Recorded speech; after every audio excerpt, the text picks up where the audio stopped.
All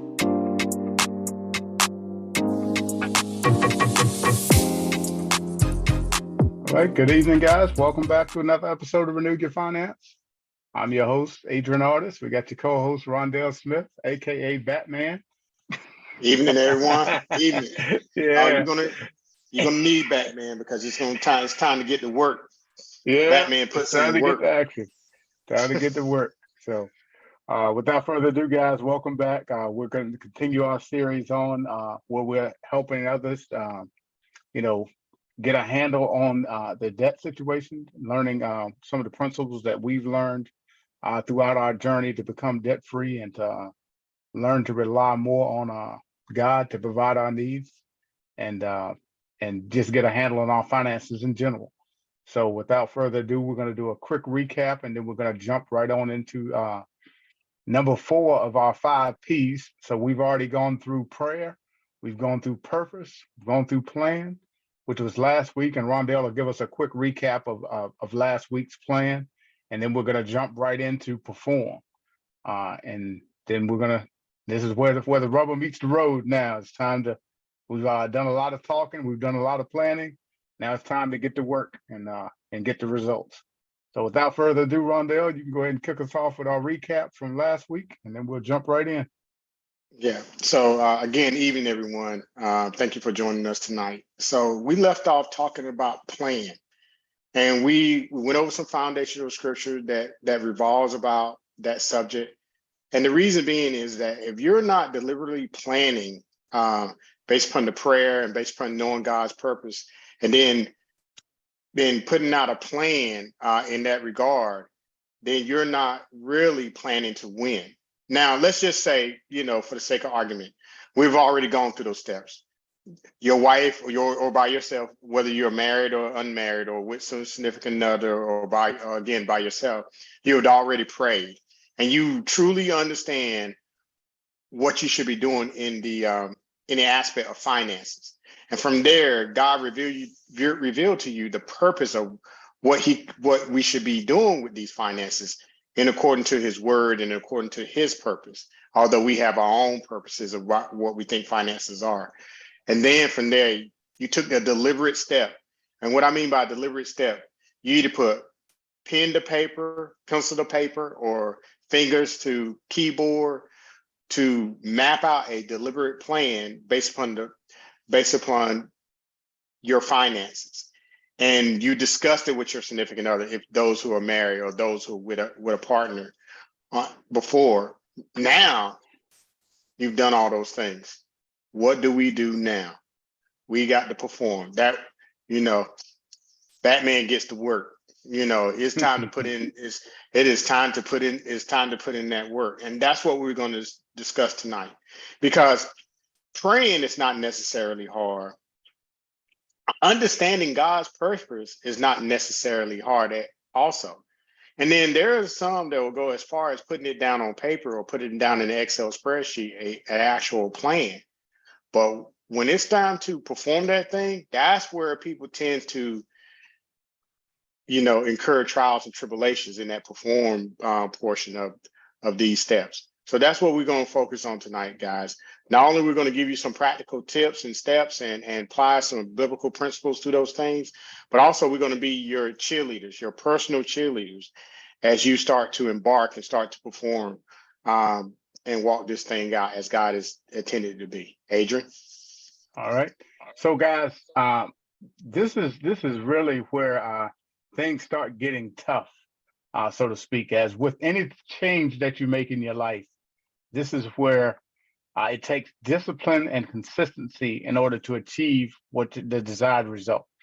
I was looking at some videos today, and they gave a great analogy of results and how we can, for those of us that go to the gym or those of us that start any kind of workout regimen, one of the things you do is your first day going to the gym, you go to the gym, you feel good, you've done all this work.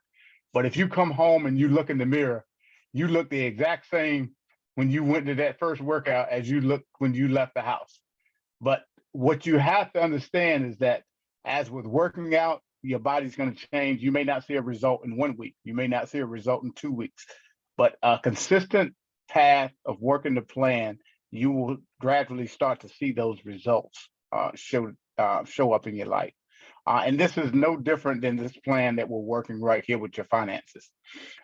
Depending upon how big your mountain is, depending upon how your plan of attack is, and how serious you are about making a change with your finances. This is going to play a big role into how you perform. Because if you give half heart on it, that's how you're going to get.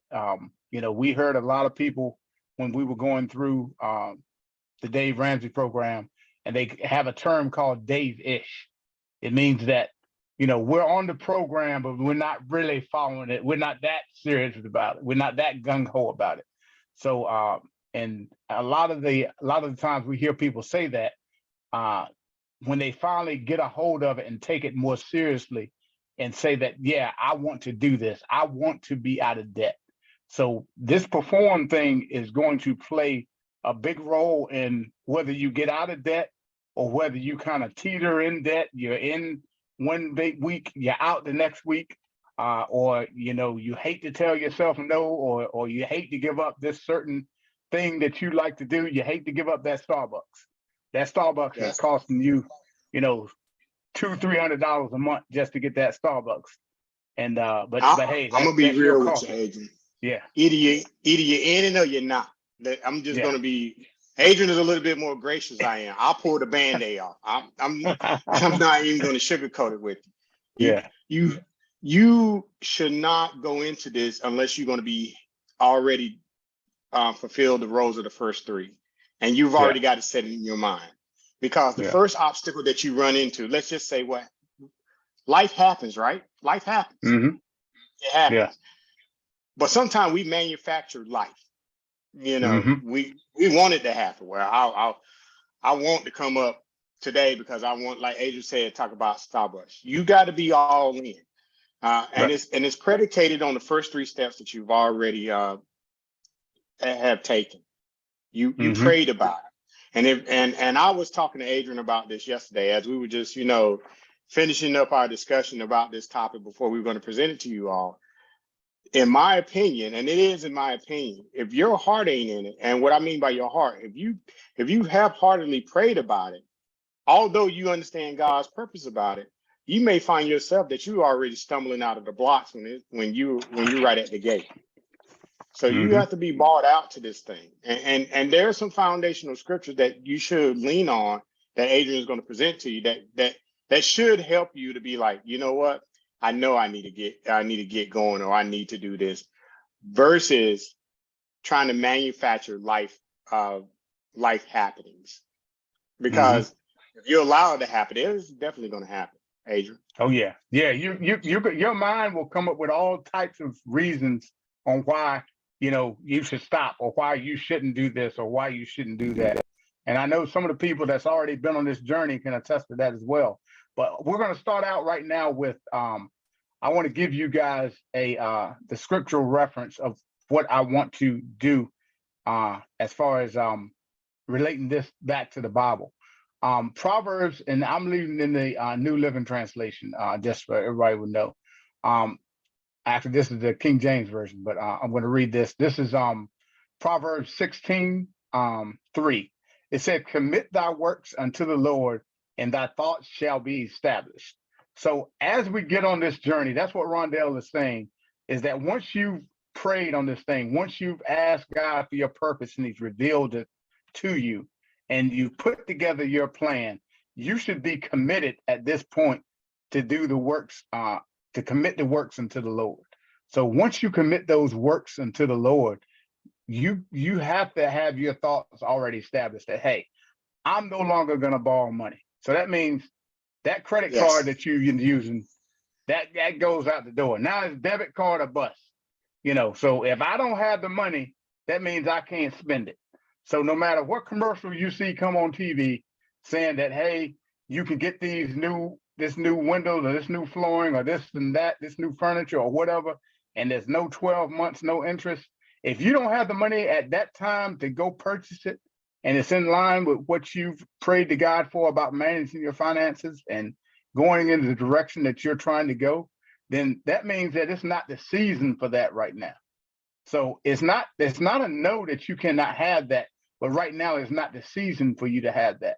You can't harvest your crops in the wintertime when it's not in season. So the Bible always talks about, you harvest in season. So with that being said, you have to commit yourself, just like Rondell said, you have to be committed. We understand that, you may stumble or you get off straight, but you got to go back to your original foundation and go back to that commitment. If you stumble, go back to step one and let's pray and get recommitted and figure out what you did wrong. Let's get back on track. So, but this is where, like Rondell said, the gloves come off. We are committed to helping you, just like your personal trainer be pushing you in the gym when you start halfway doing stuff. This is the time that you have to commit if you want the results, because becoming debt-free and learning to rely on the Lord takes a lot of faith, which is where I want to hand this over to Rondell, because Rondell's scripture that he wants to go over with you guys deals more so in that category of building that faith up. And Rondell? Yeah. So Adrian had a good analogy a couple of sessions ago. It says that we have faith when we wake up in the morning that our car will start and that we will get to our job and that they're going to pay us on time. How much faith do we put into those things and not put faith in to the things that we're seeking for God to do in our life? And in this case, to be debt free. So the scripture for me that stands out the most for me is from James 2, verses 14 through 26. And I'm not going to go through all of them because I think it gives you like that bottom line up front. Faith without works is dead. So what is it good, my brothers, if someone says that he has faith but does not have works? Can that faith save him? If a brother or sister is poorly clothed and lacking in daily food, and one of you says to them, go in peace and be warmed and be filled, without giving them the things they need for the body, what is good? Is that? So also faith by itself, it does not. So also faith by itself, if it does not have works, is dead. And what we mean by that, or what I mean by that is, when you go in there, you need to apply your faith. Yes, you do, without a shadow of a doubt. But you also need to apply your works. You need to get on the grind and have faith that God is going to see you through those obstacles that you may encounter as you're on this journey. And by all means, you're going to encounter some obstacles. I have not met one person or anyone who has successfully completed this of becoming debt-free. That's what I mean by that it did not encounter obstacles. Now, for me, my obstacles were different from some other people's, and it may be different from everyone as they go along in this journey. And so we're going to share with you some of those obstacles, and we're going to share you some more scripture, because it's not if you're going to come in contact with those obstacles, it's when. It may catch you at the beginning of that journey or when you're starting to perform. It may catch you at the middle, or it may catch you at the end, depending on where you're at. Like, oh, I see the finish line. And then next thing you know, something come out of the left field and say, hey, it's no reason to put that much emphasis on it anymore, because you can see the finish line. Why don't you just slow down your pace and just enjoy and smell the roses? And I guarantee you, what you're going to be smelling is not roses per se, but you're going to be smelling some fool's gold or some crabgrass, because what it's ultimately trying to do is get you off the course that you set yourself on. Adrian? Yep. So exactly, Rondell. So guys, when we're talking about your actions, now you've established your budget. You know what it is that you've identified, and if you've worked on this with your spouse, or and you guys have come to an agreement on the budget. The plan is, once we put this budget together, this is what we're doing. And we both have to be in agreement with that. Because if you're not, then there's going to be problems. It's going to be problems. I was listening to some stuff this earlier today, and they were talking about one of the number one things for divorce is dealing with finances. Disagreements with finances, disagreement with how they're going to handle finances, and then that gets into a whole trust thing. So when we're in this mode of agreement, we have to be, like we said earlier, we have to be committed that no matter what comes up, you know, I understand that this new car comes out, or this new whatever comes out, or we like to do, you know, things a certain way. We like to go to a certain restaurant, or we like to a certain type of thing. But when you're in debt and you're drowning in debt, you have to shift your focus. And this is, like we've talked about before, seasons. This is just a season of time in your life that you need to make these adjustments.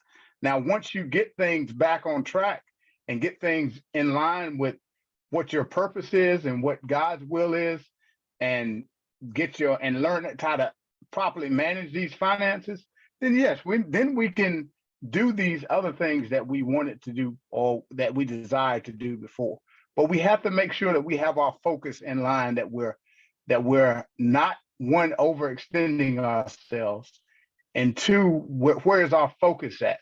You know, is our focus always away from God and focused on worrying about how we're going to pay these bills, or how we're going to feed this family, or how we're, like, I've got a situation now where we're coming up, and it's a situation for me, because me and my wife have been discussing about my daughter going off to college, and I have my view of it. My wife has her view of it, and I understand where my wife is coming from, and I agree with her.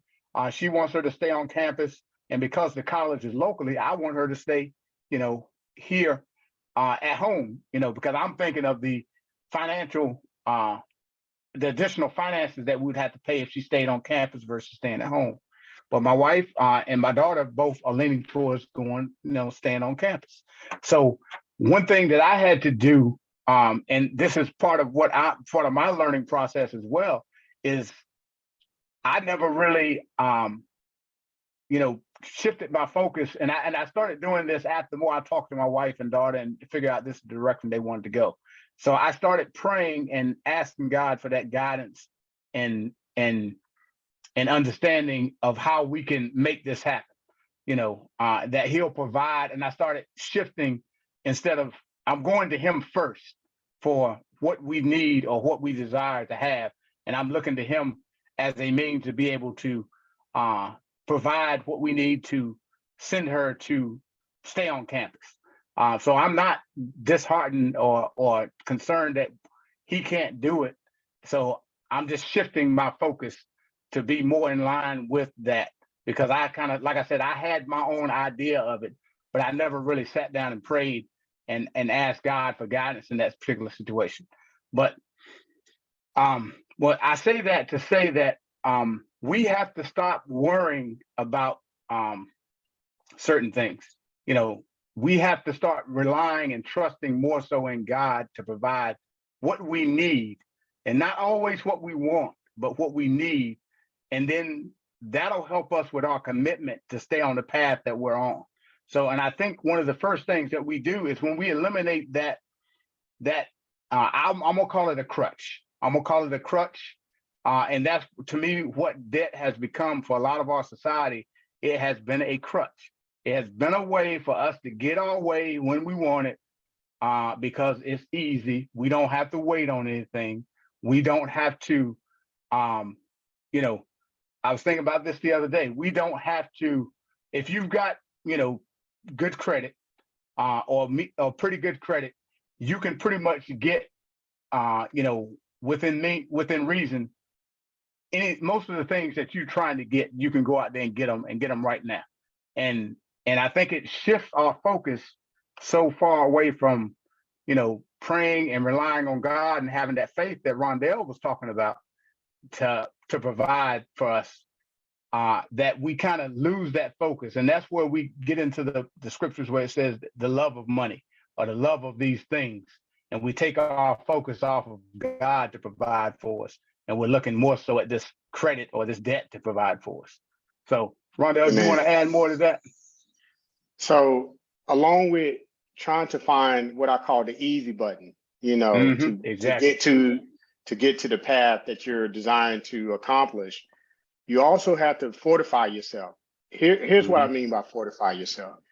We all know that we have things that are tempting, or we're somewhat, we have somebody in our life that's very influential in our life that can talk to us about a multitude of things, or we tend to take advice from people who are doing certain things, and unknowingly we become involved in those same things for some reason. That sounds good.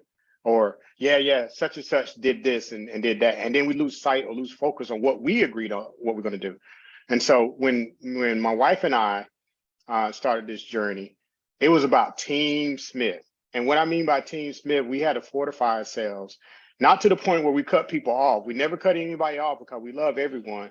But when it came down to what we're going to do, and how we were going to get to the point where we're desiring to be, there were some things that we had to be sure that we're on one accord about.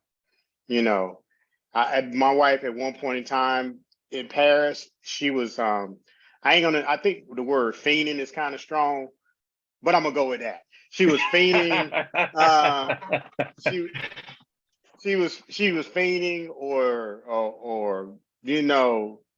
for a Louis Vuitton bag. Now I've taken her to the Louis Vuitton store, and we've been to the top of the stairs, and we've seen one of the most expensive Louis Vuitton store. Now, mind you, I didn't go in; I was across the street, so I saw her go up them stairs. But ever since then, she has been enticed by that bag. She had wanted that bag, and we had a discussion about it, because my wife works just as hard as I work. She adds to what we're doing just as much as I do. But the discussion had to be had. It was no tiptoeing around it, and I don't really tiptoe around anything. I tend to go straight forward and attack it. Not in that way. I'm not attacking my wife, so don't take it in that context. But I had to attack the subject of what was the purpose or the need or the desire there, based upon the goals that we're trying to accomplish. And Team Smith was trying to accomplish becoming debt free. And so Mhm. we had to have those candid and open discussions. And at the same time, those are things that she decided, like, you know what, babe, after thinking about it, praying about it, I wasn't right. She came to the realization with prayer, that it is not something that we should do or she should do that may affect the whole, which what we're trying to accomplish. On the same token, there's a lot of influential people in my life, and sometimes it's either family, friends, that may be like, "Hey, man, you shouldn't do that. You shouldn't pay all your bills off." Blah blah blah blah blah. I had to tell them in short order, like, "Look, I get what you're saying, and I know it's possibly coming from a good place.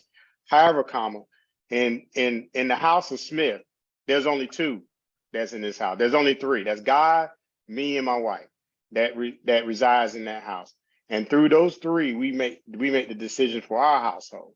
So I had to draw the line, not breaking the relationships, but I had to draw the line on some relationships. Like, look, this is how we operate in here. No offense, and I hope you don't take offense, but that's where we go. Because sometimes, when people want to make comments or give advice to it's sometimes it's not advice that you need to absolutely take, and especially when you and your loved one, or my spouse in this case, we have already established what we're going to do. We're in the process of performing, and where we're performing at is to pay off this debt that we were around, but they wasn't around when we accumulated this debt. And so we have to make sure we take a full accountability of what we say we're going to go into. So you're going to have to start fortifying yourself, even against yourself, because there have been times, I want to go out there and, like, I really need that new TV. I've been paying off a lot of debt. I should buy that new TV. But that goes against the principle of what we lay down in our household. And so therefore you're going to have to apply those techniques or those methods, or know when to draw those lines, because those things can be a stumbling block when you're trying to perform the plan that you set out to do. Adrian. Yep. And like Rondell said, that's the way they establish things in the Smith household. And you have to do the same thing in your household. You have to establish guidelines, in accordance to what works in your household. we're all committed to the same thing. We're all committed. We're all here because our desire is to is to learn to shift the way that we think about our finances. We want to learn how to manage that other 90% that God has put us in charge of, that we're stewards over. And we want to start stewarding that money in a way that gives him glory and that is in line with the purpose that he has for us, that we discovered when we prayed and asked about that purpose. And we went over those scriptures that kind of outline, what God says the purpose of the abundance is, and by us having that abundance is meant to be a blessing to someone else. And the way that I understand the word is that you will have the abundance is what's left over after you have, properly stewarded the money that God has put you in charge of. All of your needs is met. And according to the scriptures that I read, it says that, he will, give you the desires of your heart. So that to me means that not only if I properly steward the money that he's given me, I will have everything that I need to sustain me and my family. I will have the extra that I need to do some of the other things that I would like to do to bring me enjoyment. And the abundance will be there for me to be a blessing to somebody else if we're properly storing this money in line with what God says. And that just goes to show you guys that we are in a situation right now that God is giving us everything that we need. And like Rondell said this early on, and I love the term that he used, is your raise is in your paycheck. Like right now, a lot of us are seeking, we're saying, if I could just make more money, then I could do this. Or if I could just make more money, then I could pay off this. But what have you done with the existing money that you have to attempt to pay off? Even if it's an extra $10 or extra $5, have you even tried to apply that towards paying off your debt? These are things that God says that, that what he's looking at what we're doing with what we have now. And then because anytime you get an increase, whatever you're doing now is just going to be magnified. So when you get yourself committed to making that change and making that shift, you'll start seeing patterns and changes. And when God sees that you're committed, then God steps in and starts making things happen that you couldn't even think or ask for in the situation. Everybody that I've talked to about this, that has gone on this journey, that made that commitment, that started the performance and started performing according to their purpose and their will and their desire to get out of debt and start trusting more in God to provide all their needs. They've seen things happen. Like I talked to, and I don't know if Karen will allow me or mind if Karen, you mind if I make a comment about what we talked about the other day? I see her type of message up here. But anyway, me and Karen were talking, and Karen, we had a conversation. Karen's on baby step 2, and she's at the point now where she can see the finish line. She can see the finish line. And we were talking, and she told me, she said, hey, she said, man, I'm making 3. She said, I'm at the point now where I'm making 3 car notes a month. I'm paying 3 car notes a month. And I asked her the question. I said, now, if I had asked you this last year, would you be able to make 3 car payments on your car every month? Would you have believed me? And she said, no, there's no way. She said, there's no way I thought that I would be able to make but that's less than a year. That's less than a year. We just started this in January. In what, June of last year? No, we started. July of we last year? had our first video like in May some time frame. I think it was just. But we originally, we originally launched this thing probably in June. But I would tell you without a shadow of a doubt, the journey that she's been on has been less than a year, because first, she had to hear it for herself. Then she had to July. So she had to hear it from herself. Yeah. She had to internalize it for herself. And then she had to take action by herself in order to be where she at. So shout outs to Karen. I mean, my hat's off to you. And that just goes to show you that when you get into that perform phase and you start performing it, then it time is really is going to go as normally as it's going to go, but you will see the results of your time applied to what you're doing. Exactly. And like I said, everybody that I talked to that got to the perform phase and started performing and stayed with it, they've had just short. It had to be God involved in it to get the results that each one of us got. Like the results that we've seen, like in my situation, everybody's situation has been different, and God has done something different in every single person's life. He did something different in my life where my wife, he told me to tell my wife to leave her full-time job, which was causing her a great deal of depression. And this was in the middle of us paying off all this debt. And, and we committed to, and I followed what God told me, and I told her to resign from that job. I said, put in your 2-week notice. She looked at me just like I looked at God when he told me to do it. I was like, yeah, that's what he's telling me to do. I thought she did this. Yeah. That's what I thought. She said, I thought are she you did sure? this. Yeah, I'm sure inside she was like, but she knew what we were trying to Shout do. out to Shonda. Shout out to Shonda. And I said, and she's on the call too. But we're in the middle of trying to pay off all this debt. We're in the middle of trying to pay off all this debt. And and like I said, everybody's situation gonna be different. Our stuff was not all roses, peaches, and cream, and all this other stuff. We had to make some sacrifices. We were taking, I would come home from work, cook dinner, and as I cooked dinner, I was packing her lunch for the next day. I was packing my lunch for the next day because we were doing the things that we needed to do to free up the money so that we could apply it towards this debt and get it gone. So we stopped going out eating with coworkers. We stopped, and this was just for the better part of I would say 2 years that we did this.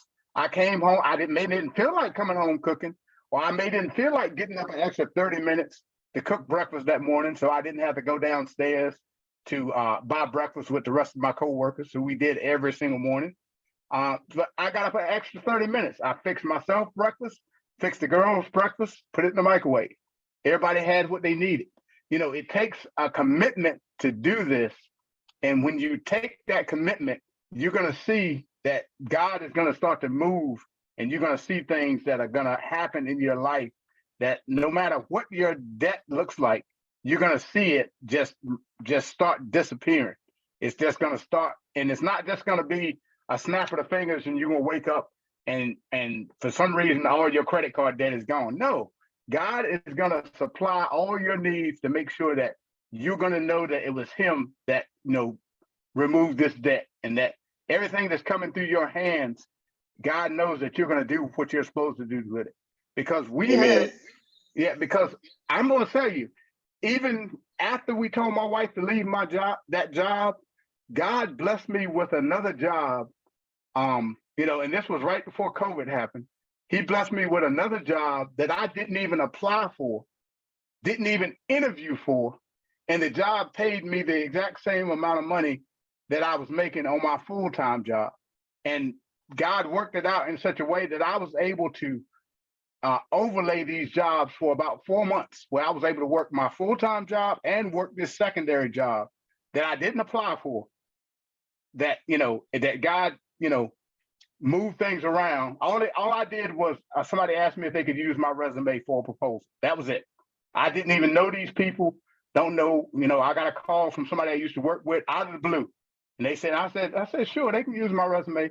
And lo and behold, to me, this was God moving, in a way that I hadn't even planned or even thought about. So this just goes to show you, when you get on this path, things will happen that you could not even think or imagine. But you have to get on this path, and you have to believe God, and you have to have that faith that God is going to do what he says he's going to do.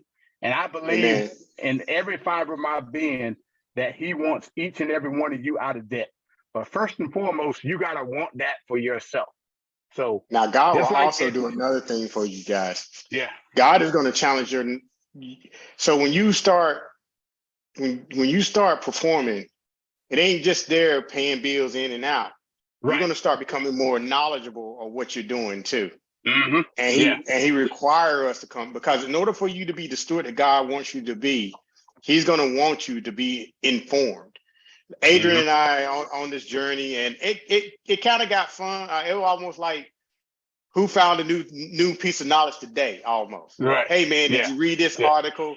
Hey man, Yeah. did you see this article? Hey man, did you hear about this and stuff like that? So during Yeah. during this journey, because we prayed about wisdom and knowledge, right? Right. Mm-hmm. Wisdom and knowledge is not a static word. That's an One time. actionable Right. word. Yeah, Mm-hmm. it's knowledge and wisdom is something that you put in practice, that you put in action. It's not something that you store up in books and just let it sit there. Those books there for a purpose. They're the books there to enlighten you. So during that purpose and time while I'm doing this, we're getting ready to we're coming back for Germany. We got to build a house. We got to have a place to dwell in. However, we're on this debt-free journey, but we still need a home. And so if everybody who's affiliated with the military, everybody know about the VA home loan.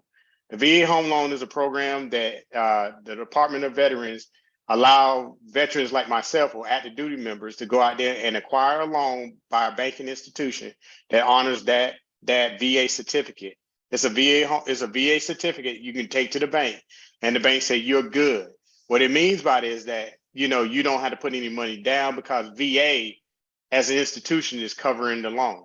So most people who gets a loan and talks about getting a loan for a home, they may get what is called a conventional loan. And if you get a conventional loan, you're going to have to put up a percentage of your own money to build whatever you're trying to build, whether it be a home or a business or what may have you. And they're going to want a percentage, about 20%. And the reason why they're looking for about 20%, because that 20% keeps you from having what's called mortgage insurance, or PMI. And a lot of you that I'm speaking to tonight is already aware of that. Where here's what I didn't know about VA home loans until God was like, you're starting to learn, you're starting to perform, you're starting to read, you're starting to listen, you're starting to learn. These are the repetitive things that I was doing day in and day out. And I mostly do that in the mornings. So that way when I have my day is run off and running. So he said, you need to look into the VA home loan, because most veterans, when they go to buy their house, whether they're in service or out of service, they're going to go with a VA home loan, because that's cash they can keep in their pocket, and they don't have to pay that money out, and they can do what they want to do. I did not know until God unctioned me and said, hey, I need you to look into this. There's that perform again. Not just sit idly by and say, yes, sir, I'm going to go in here and sign this piece of paper and move on out. No. He wanted me to go in there and look in the depths of what do the VA home loan, because if someone is paying those closing costs, someone's paying those fees, somebody's paying the titling company. Who's paying that stuff? It's your boy. Your boy would have been paying all that stuff, and I did not know that with a VA home loan, they lump those fees in over the course of the loan. So you don't see that up front because you're still paying that over the course of the loan. And so, long story short, when I had the banking institution who kept trying to push the VA home loan on me, I need you to itemize all those. I need you to pull those fees out. I need you to itemize all that, because I need to see what those fees are compared in a VA home loan comparison to a regular conventional loan if I put up my own money. $15,000 of fees hidden. I wouldn't say hidden in the VA home loan, but they're there, but they're not readily you can't identify them very upfront. Unlike the conventional loan, that it has to be itemized. You have to see that line, and you actually have to see how much money you contribute to the overall build of that property. So that's what I mean by that. You're going to have to dig into your bills, because some of us has credit cards and we think our percent interest is what's the going rate right now, about 6.25%, and they don't understand there's a prime on top of that, like 13%. Because the institution, you got federal interest, and then you got the interest that the institution charges you for that credit card loan. And you need to understand the workings of your business that is happening in your house. So performing is just not you sitting back paying bills. It's also understanding what you're paying out and how much is actually going to the bottom line versus being eaten up by interest payments. Yep, I agree. That's 100%. And as you start this perform, once you're done paying off debt, it doesn't stop there. Now you have to understand about investing. You have to understand. So there's a lot of books out there, and I think that's one of the things we'll probably get into as we start this and build this community out. Is we're going to start giving you guys some of the books that me and Rondell have read that have been beneficial to us, that you guys can read in the realms of finances, in the realms of managing finances and investing in line with how the principles of God and how God shows it. Because we've seen references in the Bible of them investing and putting away things in case of a drought, like storing up stuff, for those rainy day funds. That's where your emergency funds and things come into play. So these are all things that you have to understand what the purpose of them are, and understand about sinking funds. Once you get that car note paid off, at some point you're going to need another car. We all understand that. But now you have, and I'm going to use Karen as an example. Now that those 3 car payments that Karen is making to pay her car off early, at some point that car is going to be paid off, and then at some point the last debt that she's got is going to be paid off, and that money is still going to be coming in. So now, what can Karen do with this extra money she's got? That she's not putting towards a car note. She can put this money.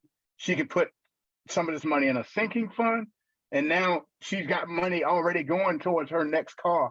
So when she's ready to, get another car, and whenever she decides she wants to get another car, she's got her own bank. She's got her own money lined up. She ain't got to go to a bank.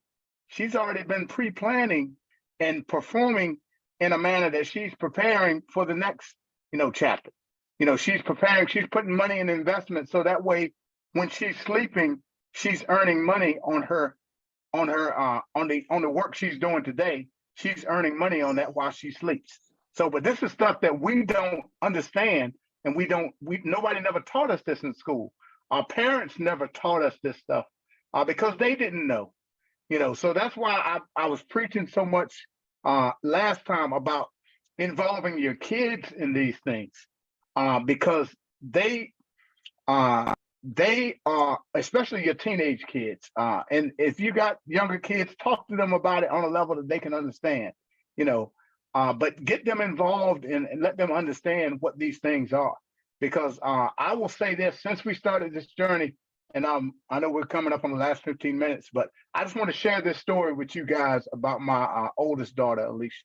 I'm very, very proud of Alicia because she sometimes, fights me on some things, but for the most part, she listens and she lets me listen. So I don't always, try to get on her about certain things. I just kind of let her go. And then she kind of comes around and she'll come and talk to me about certain things. So long story short, she got a new job at Home Depot. And one of the things she told me when she came home, she was looking at the benefits. She said, "Hey, Dad, they got all these benefits. I don't quite understand all of them." She said, "But they do got a stock purchase program, and I get 15% off a Home Depot stock." I said, "Good. That's a good deal." So, and she said they have a 401k, and she said, "I don't know how to set any of this stuff up." I said, "Well, cool." I said, "Your dad's here for you." I said, We'll go through there. We'll get all this stuff set up." And when I tell you, my 17-year-old daughter, because of me talking to her and telling her about these things, she's enrolled in a Roth 401k at Home Depot in her part-time job, putting 15% of her paycheck in her Roth 401k at the age of 17. So these are the things that she can roll over when she leaves Home Depot and goes into her next job. That money rolls over. So when we talk about, if you guys have never done this, you need to go out and play with one of these compound interest calculators. So you just think, my 17-year-old now is putting money away that is compounding daily. And when she turns at the age of 30 or 40, which is 25, 30 years from now, or when she turns 50, this girl will probably, in all likelihood, be a multi-millionaire because of the information that God, put on our heart, 4 years ago, that we shared with her and showed her the difference in these performing and why we're performing. So we're at a point now where, we don't have to tell our kids that, no, we can't do that because we can't, we can't afford to do that, or I got to go put this on a credit card in order to do it for them, because, we do a lot of stuff for our kids, even though we don't have the money for it, but we'll figure out a way to do it. And by us getting that understanding and that performance down, now we're able to, do stuff that makes sense within our means. If we can't afford to go, buy my kids a $200 pair of sneakers, they won't get a $200 pair of sneakers. I'll explain to them, hey, this is where we are. That's not a priority in this house right now, is to get you a $200 pair of sneakers. Maybe down the road we'll get those. We'll make plans to get those, but right now that's not in the cards. And we have to be okay with learning how to tell our kids or ourselves or family members, no, if it's not in line with what you're trying to do and where God's trying to take you. But yeah, I mean, that's just been some of the experiences with us. But it's very important that we teach, because the Bible says you will leave an inheritance to your children and your children's children. So that means that my kids are going to be benefiting from what we're doing right now, if you do in line with what God is telling us. You know what I mean?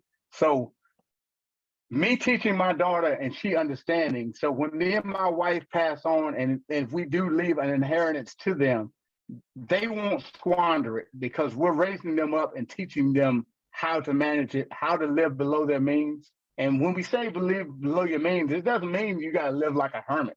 It means don't spend more than you make.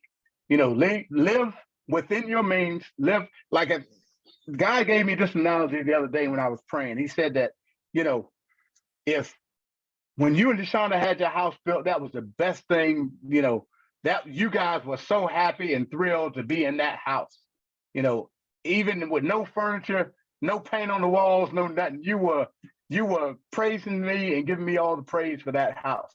So as we grow and we mature, our contentment starts to wane. We start looking over here at what the Joneses are doing, or we start looking over here at what the Jacksons are doing, or Smiths are doing, and we start comparing ourselves. And we start comparing ourselves to where God has brought us from to where we are now. You will learn how to be content in what God has for your life, and stop comparing ourselves to other people's lives, because that's what's causing our discontentment.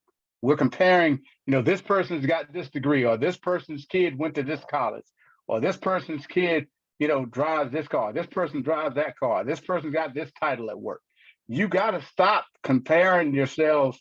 Your life is your life, and God put you here for your purpose.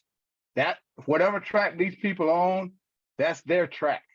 No, that's not your track. So we got to stop comparing ourselves to other people, and then, and perform according to what God has for your life. So, but that's really what I wanted to tell you guys, is that I could not be more happy with, the journey that God has taken us on, and I wouldn't change anything. When I first started this, me and Rondell had conversations. I was like, I wish I had known about this 30 years ago. I mean, I wish I had known about this 10 years ago. I wish I had known about this when I was in my 20s. But that was not my path. That was not your path. That's why we are in this group right now. We are where we are right now, because that is when we were supposed to hear this information. Now, what you do with that information is totally up to you. So there's a fork in the road right now. And what you do with that information is totally up to you. You can say, this is, this is all right for y'all, but this is not for me. Hey, my job, when I made this agreement to do this stuff with God, and I talked to Rondell, and we agreed to share this information with people, our job was just to go give the information and share our story and share the light that God has put in our lives, so that we can be a blessing to others. And what they do with that information, God said that's not your concern. Your job was to share it. Your job was to be there as a support for these people, and to give them whatever information that you could give them that will be a blessing to their lives and help further the kingdom of God. So that's what we're doing. And so with that being said, that's why we're doing what we're doing. You got to get to work. Yeah, we got to get to work. So that's why we're working. Me and Rondell up here every other Monday, trying to give this information and get as many people, the help and get them to where they're going to be, stress free. And we're going to try to get you your freedom back. So that way you're not stuck in a job that you hate, or you're stuck always working because you're trying to pay off stuff that you've mortgaged the future for. So. Yeah. But that's all I had, Rondell. You want to add anything to close this thing out? Yeah. So guys, understand that we said a lot of stuff to say this, that it starts with you. When you get to that point where you start to perform, it's going to start and finish with you. Faith without works is dead. Mm-hmm. You can have the faith and still not accomplish what you set out to accomplish. You can work hard with lack of faith and still wind up in the same thing. You need to apply both to your performance. So, as Adrian already stated, there's a crossroads that you're going to come to, and you're going to come to many crossroads as you journey here. Right. You're going to find yourself that it'll be a crossroad today between you and desires of someone else, that, like my wife. I tend to, that's the hardest crossroad that I always come to when we was on this journey, because there were arguments, real talk, during the performance stage. Me and her had arguments, disagreement in regards to what we agreed upon doing versus what each one of us, depending on who the one that was in contention with the other one at the time, wanted to do. But we worked through those things, because ultimately we came back to the agreement that we agreed upon, and that's to achieve to become debt free. And even and so the performance is going to, paying off debt is just one thing. Then you have to perform to build up your emergency fund, after you pay off that debt. And then you have to perform to invest at least 15% of your take home into a Roth IRA or ETF or some type of investment vehicle. And then if you have kids, you got to perform some more to put them in a 29 or some type of 529 investment fund or vehicle. And then you're still going to have to perform. If you have a home, you're going to have to pay, you have to perform to pay that off. And you're still going to have to perform, because we're all in servitude to God, and he requires us to serve. And so therefore that performance applies to that too. So as we leave you this evening and get ready to head off to myself La La Land, or probably go back downstairs and just decompress before I actually go to sleep tonight, I would ask you all to do some soul searching or do some reflecting on what we've been in the last couple of weeks. What we're asking you is not menial or small by any standard. It's a lot. It's a lot to absorb and a lot to take on. But as Adrian already stated and already articulated, you might as well just dive head into it, or choose another path because this may not be the path that you ultimately want to go on. Adrian? Yeah. And in closing, guys, one thing I want to also stress to you guys as well is guard your circle.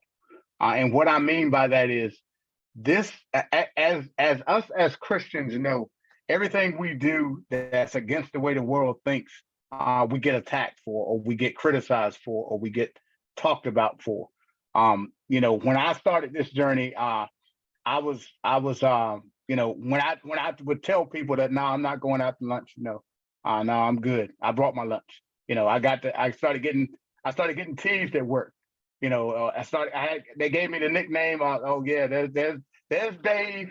There's Dave. They started calling me Dave, that short for Dave Ramsey or whatever. I was like, no, I'm not Dave. I'm Adrian, but I've got a different perspective on what I want to do. And you'll hear people say, I don't know why you guys are focused on paying off all that debt. You only live once. You here today, you're gone tomorrow, so you might as well live. I hear all kinds of reasons why people, decide they do what they want to do, but that's their desire, or that's their desire to keep doing what they're doing, but it's not the path that I chose. So like I said, you have to commit. If you're committed to doing this, then commit to doing it. And we will Amen. be a safe haven of like-minded people to walk on this journey with you when you want to talk about it. Because not everybody is going to be on this journey. I talk to people, out of 10 people, only 2 people will actually take this to heart and actually do it. So that just shows you how hard it is to change people's mindset, because some people are, if you tell them that that their credit score is meaningless, oh man, they'll fight you tooth and nail for that credit score, because man, that's all they know. That's all the world teaches you, is that credit score and being able to borrow money from other people. And they just don't realize that you are producing passive income for somebody else, is what you're ultimately doing. They want you to use your credit score. They want you to borrow money. The banks thrive off of you borrowing money, because now you're making Wells and Fargo millions of dollars. You're making Chase. These are all people's last names that we borrowing this money from. These are but last people's last week names. you lost all that money from Wells Fargo and Chase. Yeah. So yeah. these are all places. Louis Vuitton. These are all people's last names that we're giving them all of our money, and they're asleep making millions and millions of dollars off of us.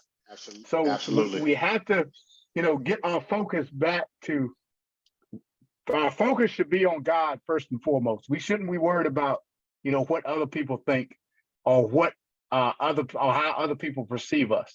Our perception should be for God to look at us and say He's well pleased. So I want to be well pleased in the eyes of God. That should be the only person's affirmation that I'm looking to get.